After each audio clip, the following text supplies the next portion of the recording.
Très heureuse de vous retrouver encore branchés sur l'étoile numérique. Bonsoir mesdames, bonsoir mesdemoiselles, bonsoir messieurs et bienvenue à vous tous à cette édition vespérale du journal. Au sommaire, vous le savez, l'organisation des kermesses à travers la ville de Lubumbashi est déjà interdite, mais sur le terrain, les sites qui accueillent habituellement ces événements sont en train d'être aménagés pour cette fin. Selon l'arrêté du maire, cette mesure visait le maintien de la sécurité dans la capitale cuprifère. Nous parlerons également sport dans cette édition du journal avec le démarrage ce mardi 9 juin de la phase de groupe de la 51e édition de la Coupe du Congo. Je vous signale pour le site de Lubumbashi et pour leur première rencontre, Lubumbashi Sport s'est imposé sur l'Union sportive Chinkuku. Score de la rencontre de 3 buts à 1. Une fois de plus, bonsoir et bienvenue à ce soir actualité.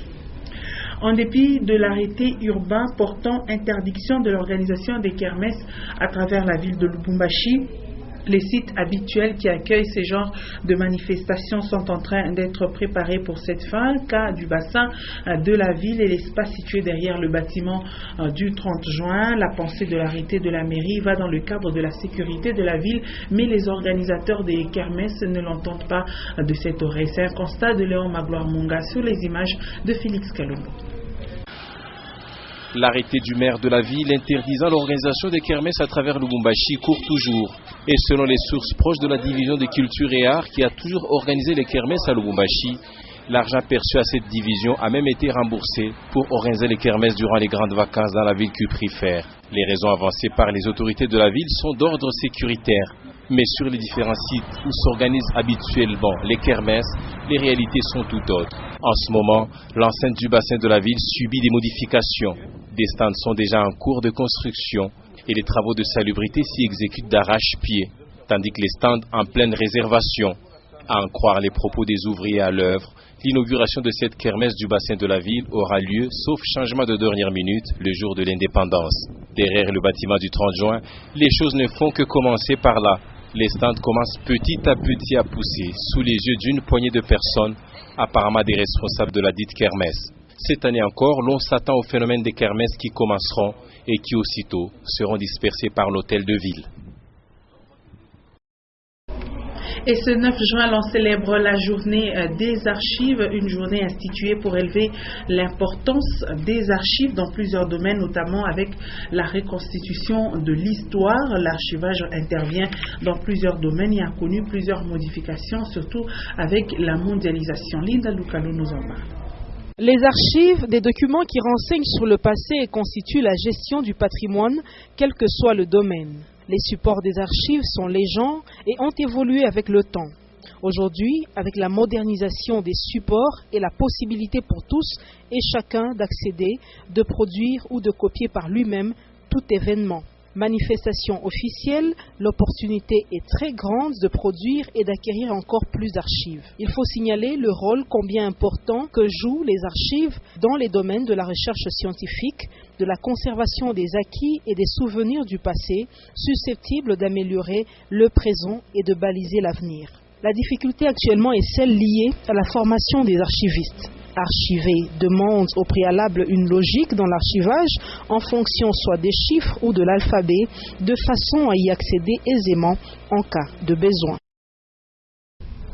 Parlons à présent de la réapparition des liqueurs fortes sur la ville de Lubumbashi. Elles sont en petites bouteilles et dans une diversité de modèles. Pourtant, elles sont interdites par les autorités qui veulent entre autres préserver la jeunesse de la consommation abusive d'alcool. La question est celle de savoir si la mesure vise le contenant ou le contenu. Reportage de Consolat Konja et Félix Kalombo. C'est d'abord des liqueurs fortes en sachet appelées communément à l'époque Loli qui étaient interdites de vente par les autorités vu qu'elles étaient facilement accessibles par la jeunesse à cause du prix abordable.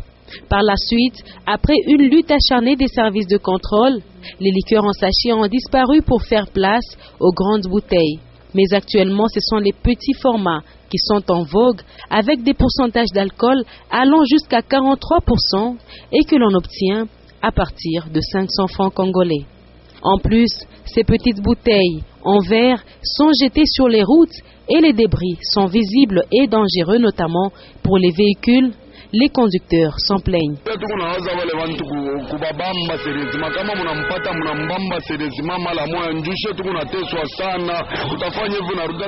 Nous chauffeurs, nous souffrons beaucoup. Ceux qui consomment des liqueurs jettent les bouteilles sur la route et trouent les pneus de voiture. Et ça nous préjudicie.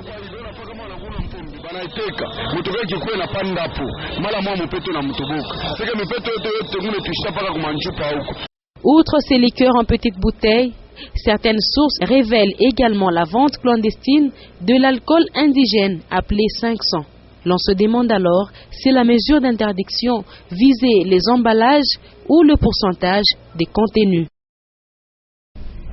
Autre chose à présent, à la commune Campemba, un homme âgé de plus de 40 ans a été retrouvé mort tôt le matin de ce mardi 9 juin au quartier Bel Air Kaleja. Quelques officiers de police judiciaire ont été dépêchés sur place pour faire le constat et enquêter sur les circonstances de sa mort. Jean-Paul Malimba, Patricia Neismon Kabia. C'est sur l'avenue Ngandou, au quartier Bel Air Kaleja, qu'un corps sans vie a été retrouvé. Le nommé Ndjibou, âgé de 45 ans révolus, est décédé depuis la nuit du 8 juin après avoir pris beaucoup d'alcool, selon le témoignage des habitants de ce quartier. Les enquêtes ont été lancées par le service de l'État pour retrouver les membres de sa famille et de retracer le parcours que le défunt a emprunté avant d'être retrouvé sans vie. Et en religion, la destruction des hôtels sataniques et des alliances des familles, tel est le thème du séminaire Explosion 2015 organisé à l'église Aseka à Mopanga. La clôture est intervenue le dimanche dernier, notant que plusieurs orateurs ont été et ont édifié le peuple de Dieu durant tous les séminaires. Patricia Nesmoka pour plus de détails. Clôture dimanche 7 juin de l'explosion 2015 à l'Aseka Mopanga. Une forte louange avec danse à la gloire de l'Éternel a caractérisé cette dernière journée de cette énième action évangélique de l'homme de Mopanga, le révérend pasteur Juribal Kaninda. L'explosion 2015 a porté sur la destruction des alliances et hôtels sataniques dans nos familles. Il y a eu une grande participation, le Seigneur nous a assistés et le peuple de Dieu a été béni au travers de tous les messages qui étaient prêchés, les orateurs qui étaient là, le Seigneur nous a assistés et le peuple de Dieu était béni. Nous pensons qu'il existe des alliances, des hôtels sataniques dans nos familles qui sont cachés. En l'occurrence, du message qui a été prêché aujourd'hui, on dit Moab était assis sur Sali, ne sachant pas, il était tranquille sur Sali. Donc le Bouchafou, il est là, il est content, mais quelle que soit la tranquillité, il peut y avoir des choses qui peuvent basculer la vie de quelqu'un. La prédication du dernier jour a été tirée du livre de Jérémie 48:11, où le chrétien doit savoir sur quoi il est assis, sur quelle alliance, et les détruire par des prières fortes. Une grande satisfaction pour les chrétiens venus de tout le coin de la province et d'ailleurs. En tout cas, qui vient. En tout cas, nous sommes bénis avec les différents pasteurs qui nous ont prêché. Suite à ceci, beaucoup de gens sont bénis, voyez-vous. Et Dieu ne cesse toujours pas de nous faire du bien. Non seulement on vient de terminer avec beaucoup de bénédictions, mais Dieu s'arrange encore. Bientôt, demain, nous commençons 21 jours, pas avec les moindres, mais avec les mêmes orateurs. De temps forts de prière et de délivrance ont marqué cette action, car seul Jésus-Christ est capable de briser les alliances et hôtels dans nos familles. Les prises des photos souvenirs ont aussi marqué cette grande journée. Les journalistes des différentes chaînes de radio et télévision de Lubumbashi sont à l'école du savoir durant 4 jours. Ils vont apprendre les notions sur la production des émissions télévisées. Cette formation se fait sur l'initiative de l'ASBEL Nabi Samuel House, l'oratrice principale, Madame Chantal Kanimbu du CESAC. C'est le ministre Juvenal Kitungwa qui a donné le coup d'envoi. Cadre choisi, le barreau de Lubumbashi. Et nous allons terminer par le sport. Démarrage ce mardi 9 juin de la phase de groupe de la 51e Coupe du Congo au stade Kibasa à Maliba. Pour leur premier match de la compétition, les kamikazes de Lubumbashi Sport se sont imposés sur l'Union sportive Chinkunku de Kananga sur la note de 3-1. Résumé de Jean-Marc Assongo et Sylvain Tombaye.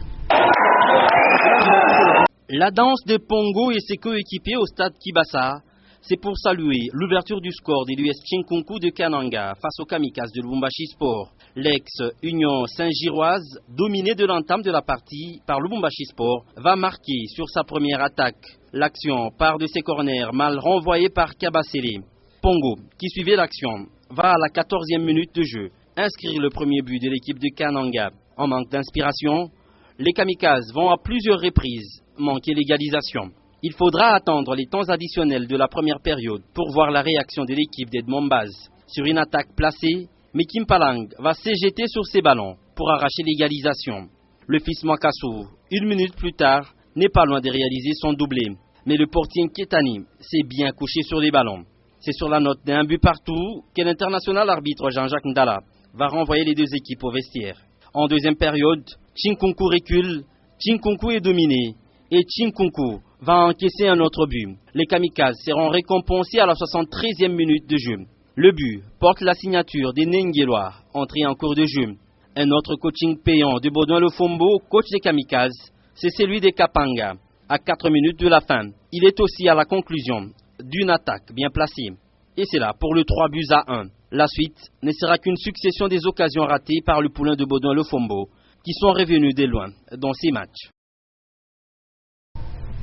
Et c'est la fin de cette édition du journal. Merci mesdames et messieurs de nous avoir suivis. À 21h, vous aurez les news en version française, 21h15, celle en version anglaise. Et à 23h, Guy Fortuna Kassongo va vous informer. Moi, je vous retrouve demain à 17h30 et 19h. Ce sera avec ce même et réel plaisir. Bonne suite de nos programmes.